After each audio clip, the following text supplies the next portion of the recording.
Hi everybody, I'm Elizabeth Clark and I'm the CEO of the YW, and I'm just thrilled to welcome you all here to Waterloo Region and to Block Line Supportive Housing. This is our newest building. We just opened in May, and this building houses 41 women, all who have been chronically homeless. So it was built with Rapid Housing Initiative funding, and I believe it was the first in our region anyway of that sort. You may have noticed when you walked in that we have another build happening just sort of the other side of the parking lot, and that will be a 10-unit build for women and children who are homeless, also constructed with Rapid Housing Initiative funding. So if I have one message for the Minister, although he didn't ask me, but I hope he heard it this morning, keep that Rapid Housing Initiative funding up, because it is extremely helpful and really transformative. So other than welcoming you, I have the honor of welcoming and introducing our Member of Parliament, Valerie Bradford. Hello everyone, and welcome. Bienvenue tout le monde. Thank you to everyone at the YW Kitchener-Waterloo for welcoming us here today. Most of all, thank you for the tremendous work that you do every day for our community. Before we get started today with today's announcement, I'd like to acknowledge that we are on the traditional territory of the Neutral, Anishinaabe, and Haudenosaunee peoples. It is my great pleasure to be gathered here today and to welcome my friends and colleagues, Prime Minister Justin Trudeau and Minister Hussen. I'm proud to be part of our government's work to make housing more affordable, safer, and more accessible for those who need it most in our communities. Here in Kitchener-Waterloo, the uptake in demand for housing has driven up costs. This is true for those who are looking to buy a home and those who are renting. We need more housing, and we need it now. We need it to continue to be a vibrant community where everyone has a chance to study, work, and build a better life. And that's what today's announcement is all about. I'd like to invite the Right Honourable Prime Minister to share the good news. Merci, thank you. Good afternoon. It's great to be back here in southwestern Ontario, here in Kitchener. Merci Valerie. Je suis très heureux de te voir et voir plusieurs membres de notre équipe ici aujourd'hui. So glad to see other orders of government represented. Karen, we just had a wonderful roundtable, but good to see mayors as well here. It's really important that we all work together to solve the challenges our communities and our country are facing. But I'd especially like to thank the YW Kitchener-Waterloo and Elizabeth Clark for hosting us here today. You have done incredible work to serve this community. You've done it very quickly, but this is a positive announcement today that will continue to build on the amazing work that you've been doing. Depuis des années, les Canadiens font face à la hausse du coût du logement. En 2017, on a annoncé et lancé la stratégie nationale sur le logement, et à ce jour, on a aidé plus de 1,2 million de personnes à trouver un chez-soi. Mais on sait qu'il reste beaucoup de travail à faire. Dans le budget 2022, on a présenté un plan ambitieux pour rendre le logement plus abordable. Entre autres, on va doubler l'offre de logement dans la prochaine décennie.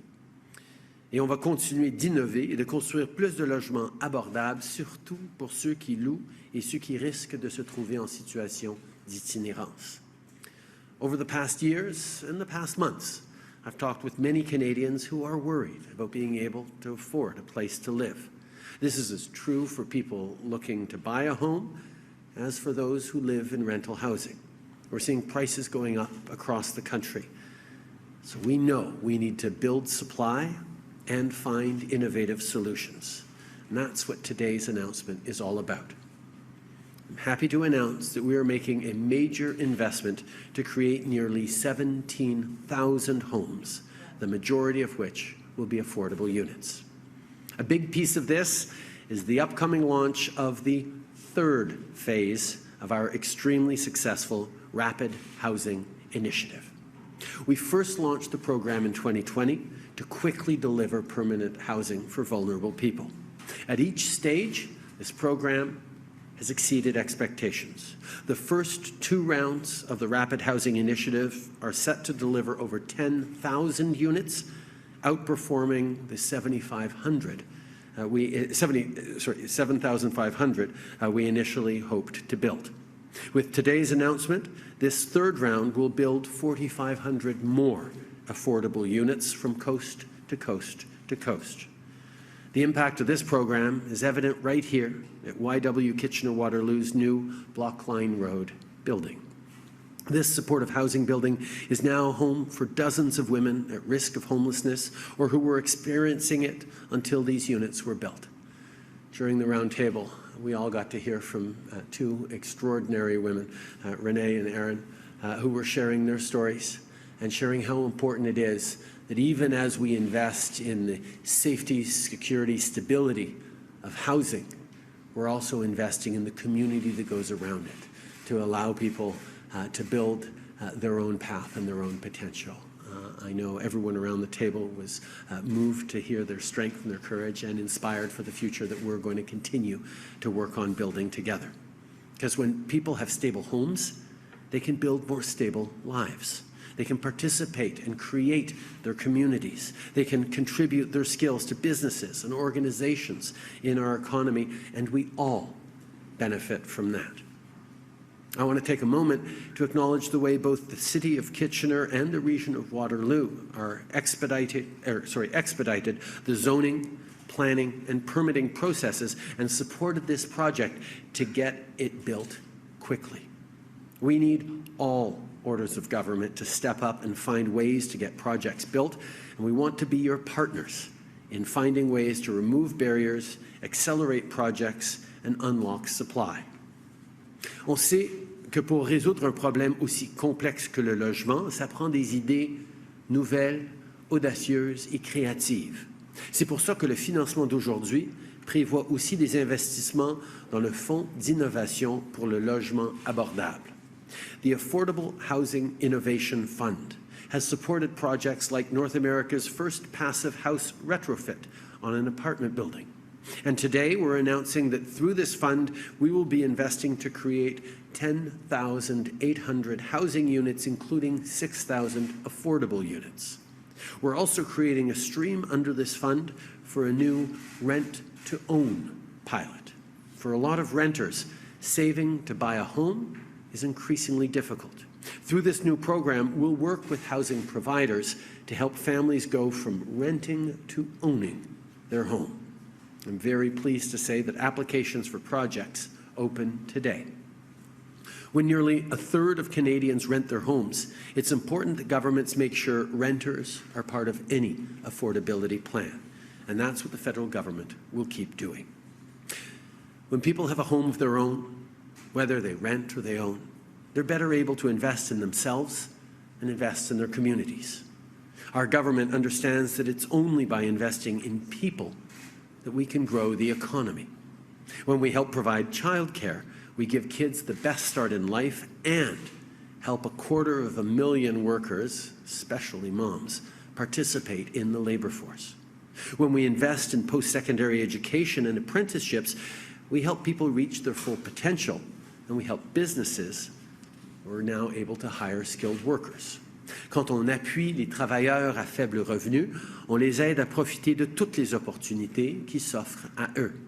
Quand on fait ça, notre économie se développe, la classe moyenne se renforce et on s'assure que tout le monde puisse bénéficier. Tackling housing affordability is a complex problem, and there is no one silver bullet. The fact is, simplistic solutions are simply not going to solve the problem.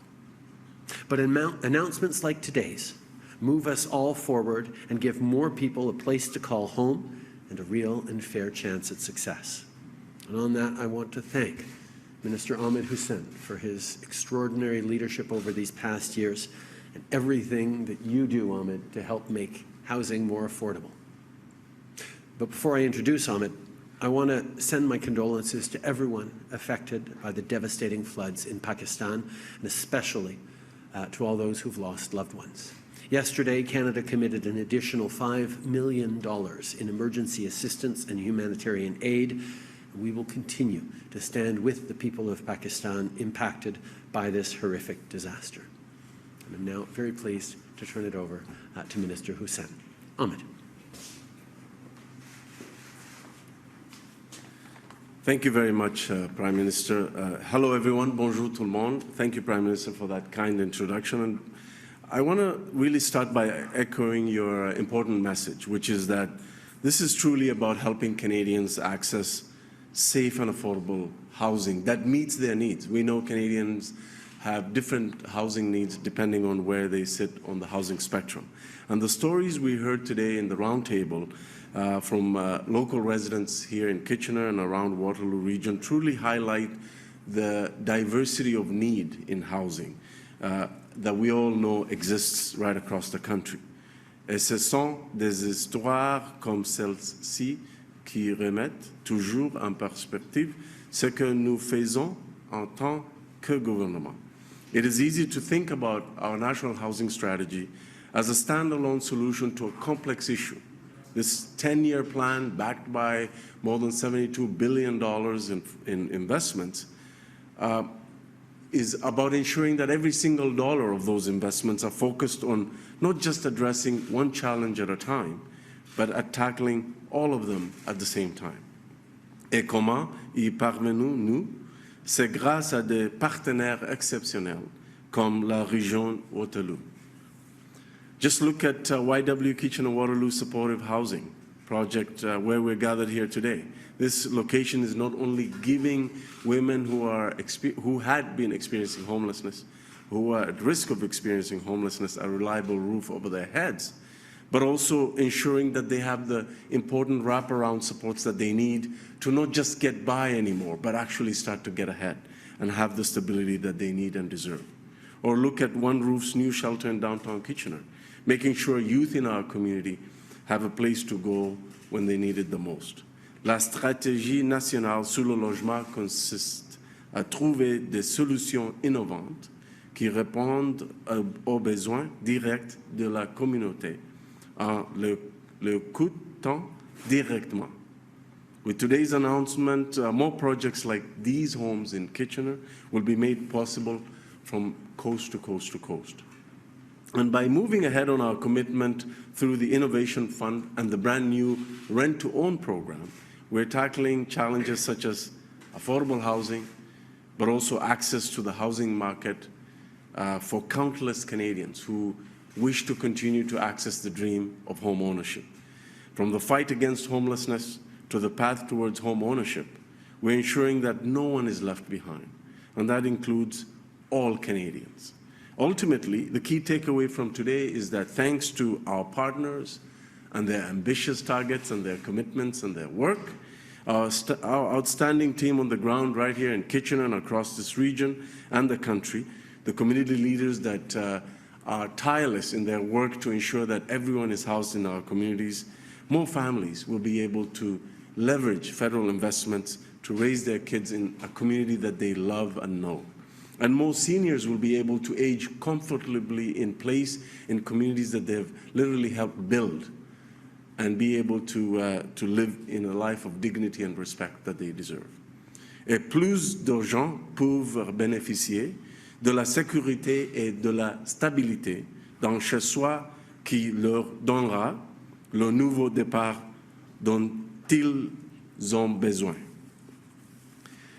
I'd like to thank everyone for your continued partnership. I've said this before and I'll say it again. Your hard work and your commitments and your guidance and your perspectives have helped us to make sure that the National Housing Strategy works in every part of Canada.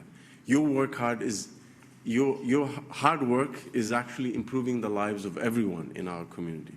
And by working together and by constantly challenging us to do more, and making sure that our national housing strategy has the biggest possible impact to meet the needs of the local residents here, I have no doubt that we will be coming back for more announcements and that we will ensure collectively and together that everyone here has a safe and affordable place to call home. Merci beaucoup tout le monde. Thank you. Merci. Nous avons maintenant 20 minutes pour des questions, une question et une question de suivi. We will now have 20 minutes for questions from media, one question, one follow-up. Please identify your outlet and your name. We will start with the first question. Hi, good morning, good afternoon. I'm Carmen with CTV News Kitchener. In this region, we have an encampment where residents have been told to leave. They can't afford a home and they can't rent, and that's why they're living in these tents. Councillors are working to develop a plan, short-term interim solutions. What does your government propose to do to ensure that these, long-term solutions are available to these folks? Well, I know how challenging it is right now for residents in the region, but particularly for those facing homelessness. That's why the municipality has stepped up in responding it, but the federal government has a role to play as well, and that's exactly why we're making this announcement today. In 2020, we created something called the Rapid Housing Initiative, which was in a partial response to the pandemic, where people needed to get inside to safety and be able to stay isolated. So it was a program that allowed municipalities to purchase hotels, motels, to build rapid modular housing. The one condition we had is it had to happen really, really fast. And this is an extraordinary example of exactly that, that delivered housing units in months, not years. That program was so successful in its first offer, not just in getting more projects built than we expected, but creating more housing spaces than we thought. We renewed it for a second round, and we're now announcing today that this fall we'll be renewing it for a third round. So these are the kinds of projects that invest directly in municipalities to make sure that rapidly people are able to find affordable places to live. It's about every order of government working together to deliver, to offer those not long-term but medium-term solutions for people who are facing such short-term stresses. How many affordable housing units can we see in Waterloo region in particular and in Guelph? The investments in the Rapid Housing Initiative are across the country because we know there are needs in rural areas, in urban areas, from coast to coast to coast. Every area gets to commit and to put forward great projects, and I know from having conversations already with local organizations and municipal leadership, there's a lot of excitement about the projects that they know are going to be able to be put into the mix for Kitchener-Waterloo region. Good afternoon. My name is Liz Montero. I'm a reporter at the Record, which is a newspaper here in Kitchener. And I'd like to follow up on what Carmen was speaking about. And specifically, in Waterloo region, we have 21 encampments that we know of. And that means that at least 135 people are living outside without a home. And recently, the region has recognized that sanctioned encampments is a temporary form of housing. It's a temporary alternative. Yet it is the same region, though, that is taking many of these residents at one particular encampment through court action to evict them from there.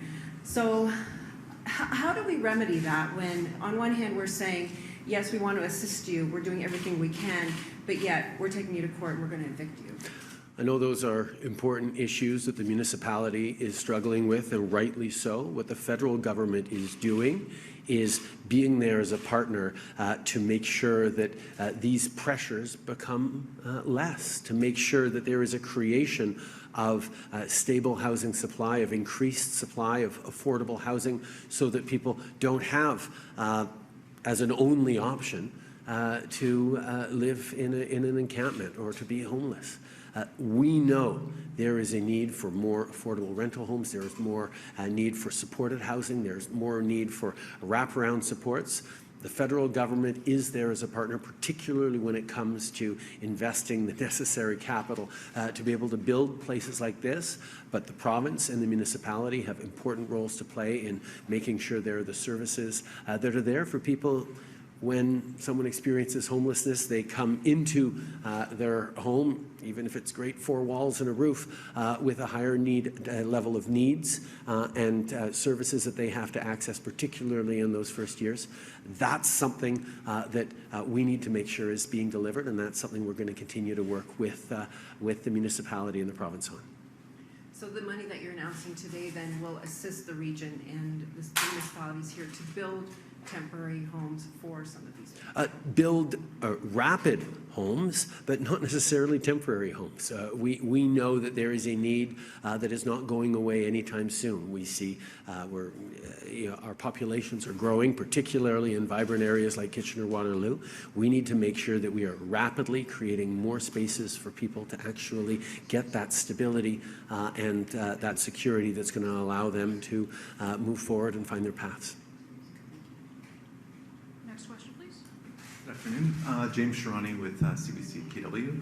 I'm just wondering, what do you think is behind the rise in threats that politicians are facing?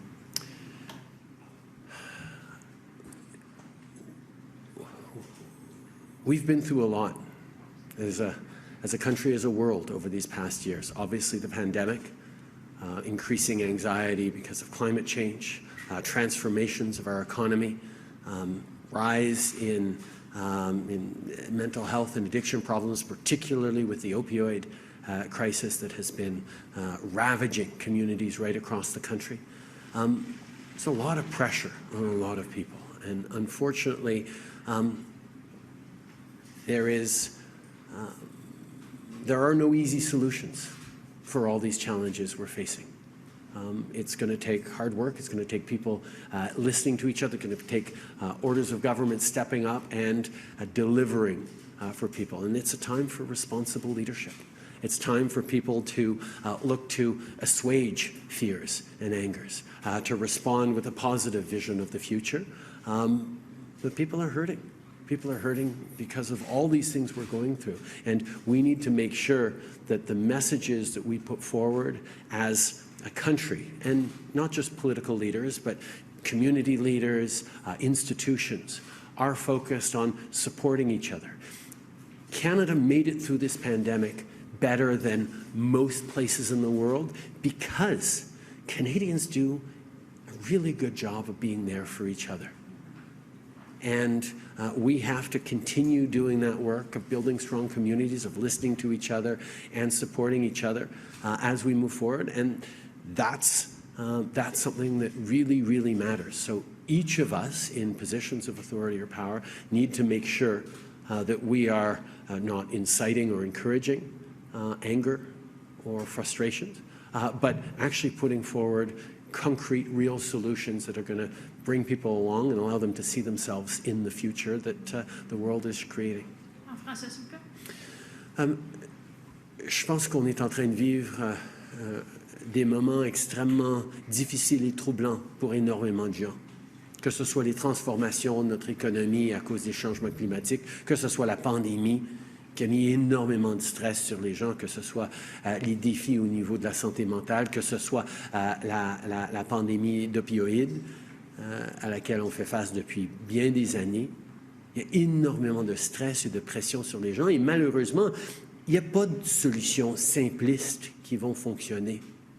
Ce que nous avons besoin d'avoir en tant que société, c'est des conversations